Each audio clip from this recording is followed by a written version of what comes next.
we are going to start the new chapter, that is reproduction. Reproduction. Now you all are aware about the term that is reproduction. Reproduction means to produce the new organism. So we can define reproduction as the biological process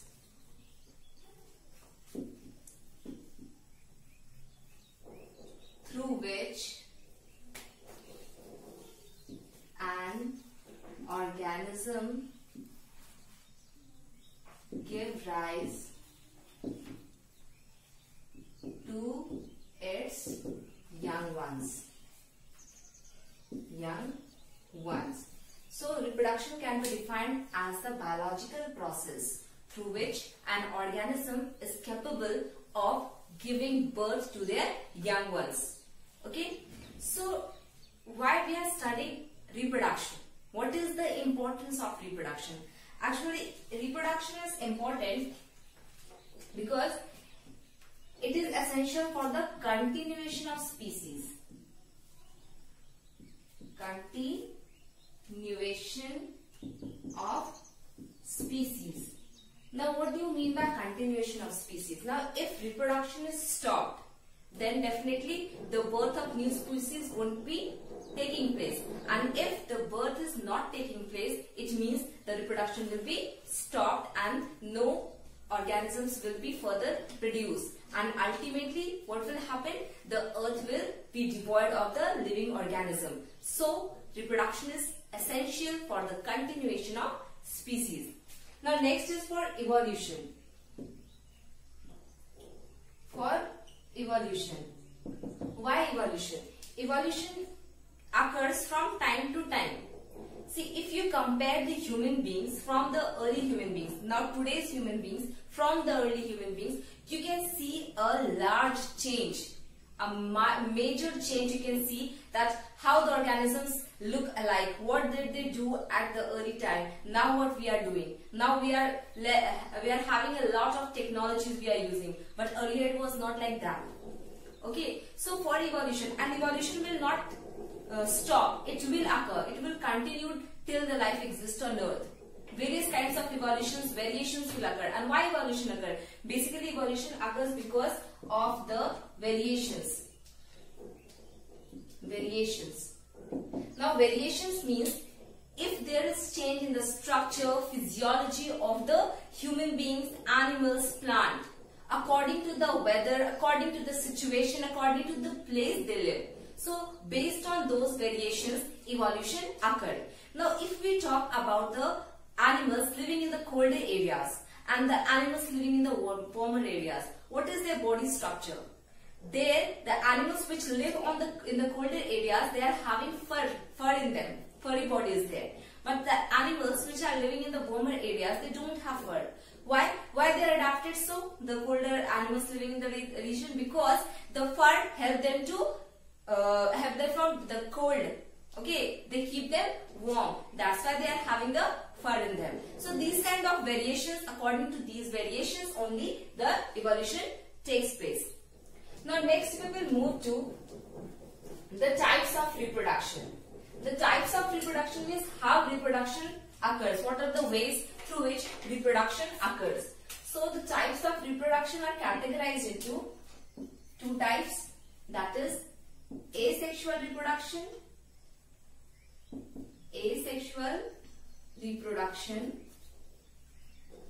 and sexual reproduction.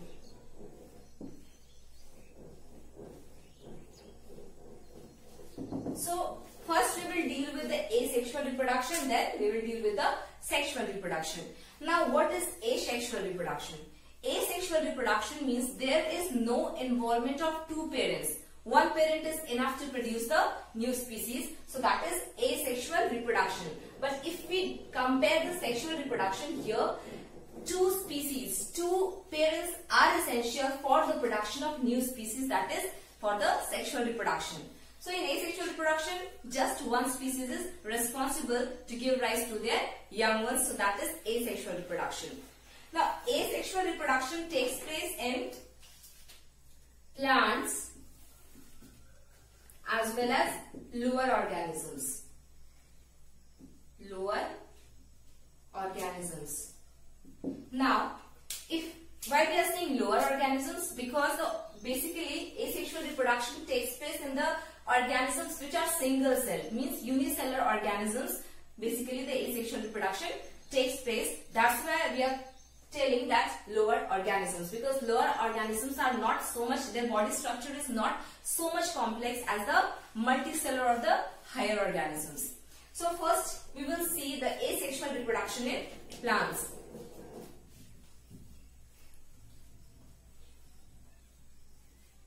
Asexual reproduction in plants.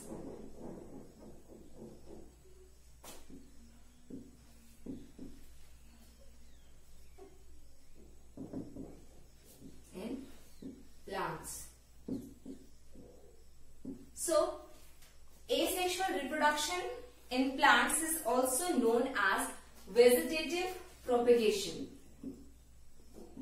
Vegetative propagation.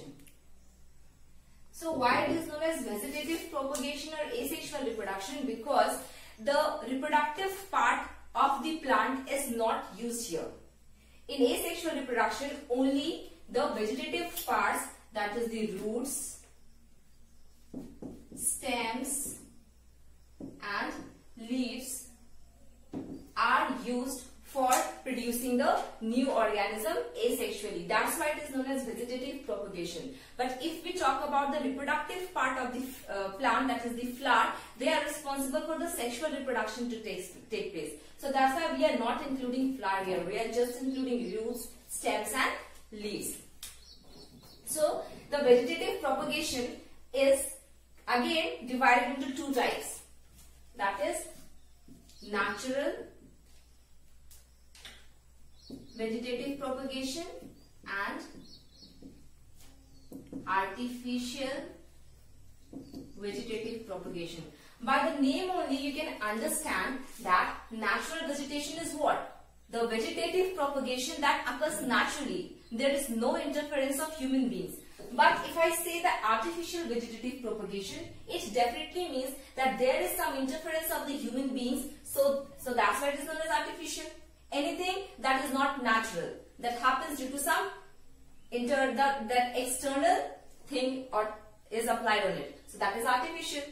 So now natural vegetative propagation can occur through roots, leaves and stems. Now roots. Suppose there is some harsh wind coming. So what will happen? When the harsh wind will come, it might happen that the middle portion of the plant breaks off and that will fall on the ground. So what will happen? That broken part which falls on the ground may emerge into a new plant. It can develop roots. Okay, so it may happen that some plants may be cut and that plant may emerge at its own. So roots are also responsible for producing the new organisms. Okay. Now next we will move to, for example, if we take the example of roots, it will be dahlia. Now next we move to leaves. See, through leaves also vegetative propagation occurs. In leaves, some leaves are there. If I take the example of Bryophyllum. Bryophyllum. It is a plant in which the reproduction takes place in the form of vegetative propagation. So in Bryophyllum, the leaf, if you will see, it looks somewhat like this. Okay. So in this leaf, here at the notch, some bird-like structure will arise. So these bird-like structure, when they will fall off on their own and fall on the ground, so that bird is capable of producing or giving rise to a new plant. So we can say that through leaves also vegetative propagation occurs, and the well-known example you can see, that is Bryophyllum. Now next we'll move to the stems. So stems, you can say the potato, stem of potato, ginger, onion. Some runner grass is also there, which is naturally you can see runner grass. So what do you see here? These stems are capable of producing a new plant. Okay. So here if you see the structure of potato, it is having some eye-like structure here, and this eye-like structure are known as the bud. From here only the bud grows, and that bud is capable of producing a new plant. So we can say that potato, the stem of potato is capable of producing a new plant. Now if you see ginger, the rhizome of ginger, if you cut a small portion of that ginger and plant it in the soil, that small portion of the ginger will be able to produce a new plant. So that also is a kind of vegetative propagation which is done by ginger. So these are runner grass. Runner grass, the normal grass which you see, that is also known as the dhoop grass. Okay. In runner grass, what happens? Suppose this is the grass. Okay. So if one of its stem is capable of, if one of its stem is coming here like this in the soil, and this stem is capable of producing a new runner grass. Okay. So this is the stem of this grass, and this stem of this grass is responsible for producing a new grass. So this is also a kind of vegetative propagation which occurs through stem. So now next we will see artificial vegetative propagation. Now in artificial vegetative propagation, as I said, that is done manually. So here what are the methods? Here first by cutting, then by grafting, by layering, and then tissue culture or micropropagation.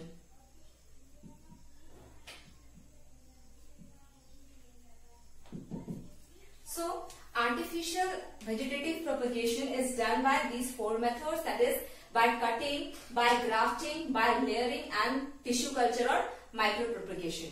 Now by cutting, if we have taken, suppose I say we have taken the rose plant and I cut the stem of that plant and I plant it in the soil. So that particular stem is capable of growing into a new plant. So that is done manually by me. So it means I am doing it. It means it is artificial vegetative propagation. It is not happening naturally. So by cutting means if we cut the stem of any plant and plant it in the soil, that stem is capable of growing into a new plant. Now the second one is by grafting. Here by grafting it means that we have to combine the two species of the same plant. Combination of two species of same plant in order to produce single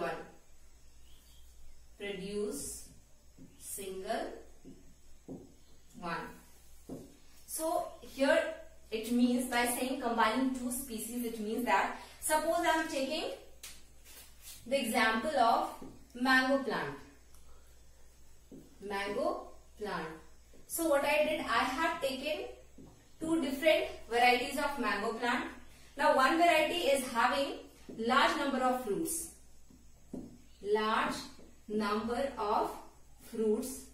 But the quality is not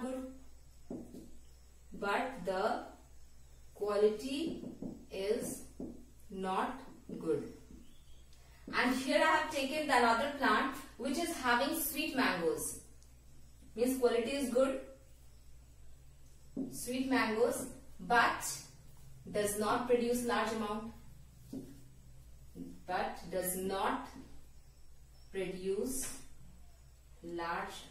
Of mangoes. So what I have to do, I have to take the stem, or I have to cut the stem of this plant in such a way that I will fix the plant here in the first one, and I will stick both the stem of the plant. So what will happen after some days, both the plants, when they stick, they will combine their characteristics and they are capable of producing the both varieties of mangoes, and the mangoes will have the sweetness. It means the quality will increase and quantity will also increase, because we have, what we have done, we have combined both the characters. Now this was with the first plant. Suppose this is the first plant, and here some cut was made, here some cut was made, and from this plant also I have taken, and here I have joined. Suppose I have joined here the cut portion.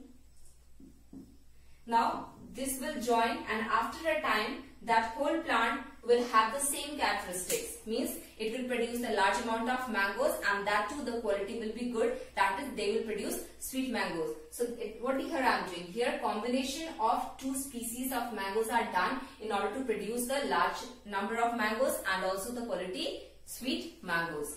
So this is grafting. Now next we'll move to layering. So in layering what we do, suppose this is a plant. Here I have taken a plant. It is having so many stems. So what I will do, I will pull one stem and put it under the soil. Soil is here. So after some time you will see that this stem is capable of growing a new plant. This is the new plant.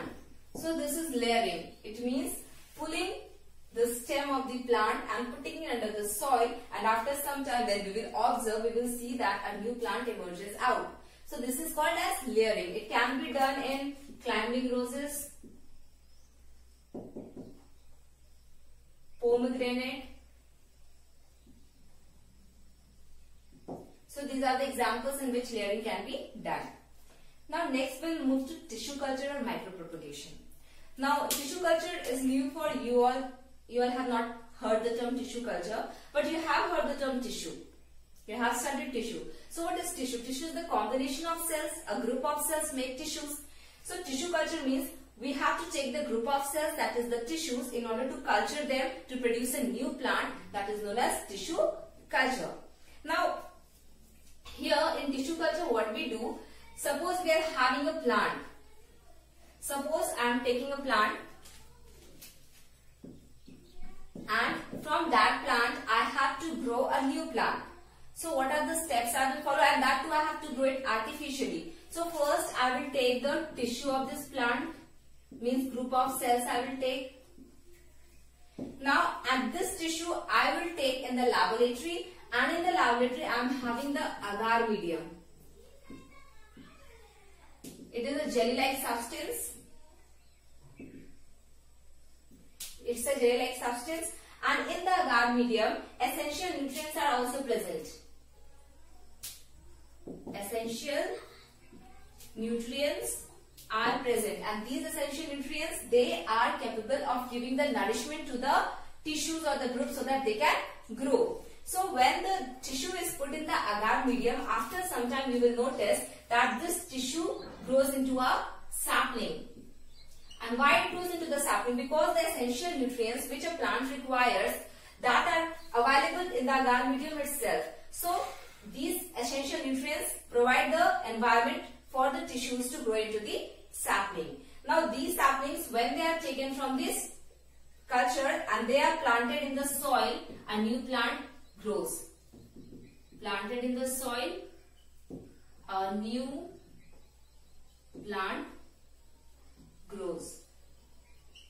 So this is the tissue culture technique. In tissue culture we have to take the tissues, then we have to put it under laboratory conditions in the agar medium, and then agar medium consists of all the essential nutrients which help the tissues to grow into a sapling, and this sapling, when they are taken from the tissue culture and planted in the soil, they further give rise to a new plant. So this is the process of tissue culture.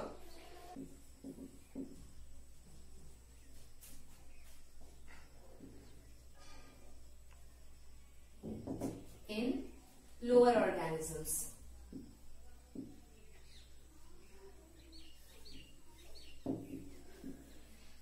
in lower organisms, there are basically three methods through which the asexual reproduction takes place. That is by fission.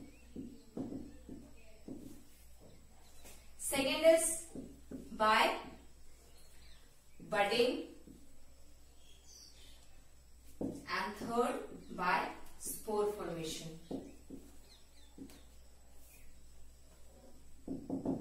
Spore formation. So by fission means this particular term means splitting the particular organism, which split the particular organism into two or more parts. Okay, more than one parts. So fission means cutting or splitting of organisms or separating of organisms into two or more parts. So that is fission. So fission is divided into two types. That is binary fission and multiple fission. Multiple fission. So binary, by the term binary you can understand that binary means two. Bi means two. Bi means two. So here what is happening here, when an organism splits into two parts is known as binary fission. Here you can take the example of amoeba. So amoeba, what it does, see, this is the structure of amoeba. After some time, when asexual reproduction will take place, this will start dividing into two. And then the two will break and produce a single individual. So this is binary fission. In amoeba, binary fission occurs and multiple fission also occurs at some conditions. Now next is multiple fission. Multiple fission, an organism is capable of producing more than two parts, means multiple parts it can generate. So that is why it is known as multiple fission. Now if we take the example of Plasmodium. Plasmodium, as we all know, it is a protozoa. So Plasmodium, what it does, when it enters a human body, it starts dividing. The cells of Plasmodium starts dividing very rapidly. And produces a multiple copies of itself. Okay, so here what is happening? Here multiple fission is happening, means Plasmodium, this organism is capable to produce multiple copies of itself. So this is multiple fission. Now next is by budding. Budding means a particular organism produces an external outgrowth, and that external outgrowth is known as bud, and that particular bud is capable of producing a new organism. So that is by budding. If we take the example of Hydra. Hydra. You all have studied about Hydra. So here, if we see the structure of Hydra. So a Hydra develops a bud-like structure. This is the bud, and this bud will only slowly grow and produce a new Hydra.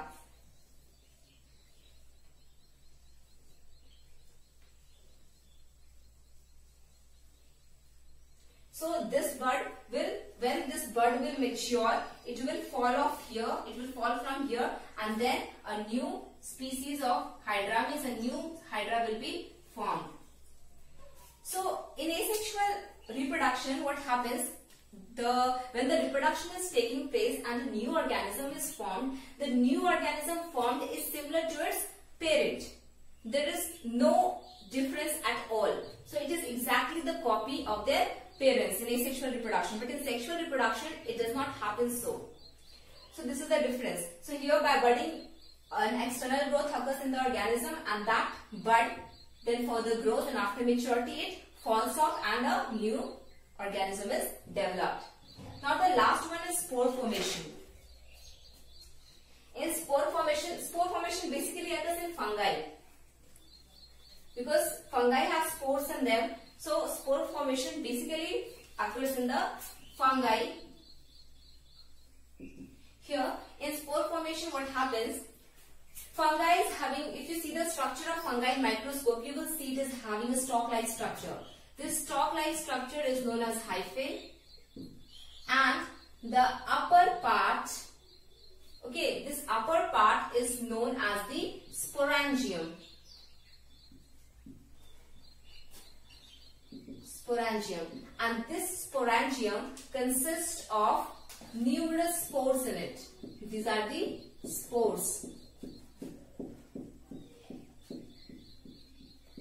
These are the spores. So what happens after the sporangium? When the sporangium reaches the stage of maturity, when this sporangium will reach the stage of maturity,